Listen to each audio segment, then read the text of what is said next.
Russ Niles reporting for AvWeb.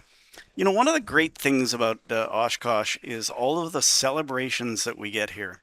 Um, and we celebrate so many different aspects of aviation, but among the most important celebrations that we have are the anniversaries that many of the longtime supporters of aviation and the foundational companies in aviation um, that they bring their entire celebration to Oshkosh and let all of us share in it. So it's been 60 years, can you believe it, since Aircraft Spruce first started selling parts and supplies to people.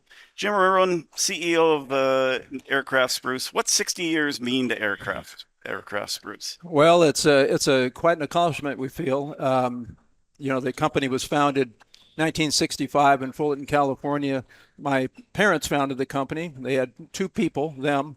We had one product, which was aircraft spruce lumber, and over the years we've grown the company to be 365 people in 10 locations, and basically offering everything that someone could need to build or restore or maintain an airplane. So we've come a long way, and we're very proud of the legacy. You know what? I think it's worth talking about the spruce. I live in British Columbia, and and Aircraft Spruce, Sitka Spruce, comes from the coastal region of British Columbia. I'm sure you still sell it. We do still sell it. We sell an amazing amount of it after all these years. Of course, it was the fundamental building material in the aircraft years ago, both home built and certified airplanes, and that's what they started with. They had a supplier in Seattle that brought the spruce down from Canada, and they had a single sheet flyer saying we have aircraft spruce, and thus the name aircraft spruce. And but it's still as much other product as we sell. It's still a very good selling product. And for those that don't know, the benefits of Sitka spruce is that it's very lightweight but very strong, right? That's exactly it. It was a good combination for going into an airplane. And if you've ever seen pictures of the west coast of British Columbia, the trees grow massive and they grow really straight and tall. So tight grain uh, uh, wood that's great for aircraft projects, right? Exactly, and a lot of it that comes out of those forests doesn't make aircraft grade. It's a pretty specific grain and so forth that has to be met. So a lot of it doesn't make aircraft grade, but we try to get all of it that we can. Right. So what was the second product that Spruce sold? Well, the second product was probably metal, 4130 steel, aluminum sheet, ANMS hardware, more raw materials, which was back in the day, the aircraft were being built from scratch, from plans rather than from kits. So raw materials were really the beginning of what we had, and then it just went on from there as we carried many more But aftermarket products. 4130 in itself was a major step forward for aircraft construction with its lightweight and strength, right? Absolutely, absolutely. Okay, so it's been 60 years. How many products do you reckon Aircraft Spruce stocks now? Well, from that one product that we had back in 1965, we got well over 100,000 different products now. Like I said, stocked in 10 different locations in the U.S., Canada, and Australia. So um, it's a tall task keeping track of it all, but we do a pretty good job. Okay, so what are you doing here at Oshkosh? What's the celebration look like? The celebration is just more of what we do. We've been doing this. I mean, I came to Oshkosh for the first time. I came to Rockford with my parents back in the late 60s, and here at Oshkosh in 1970 when the show moved here. And I've been coming ever since. I think this is 50 in a row for me, something like that. And through the years, it's just gotten bigger and bigger and bigger for us. We now have about 20 people in the booth, and man, they're lined up over there right now, which is nice to see.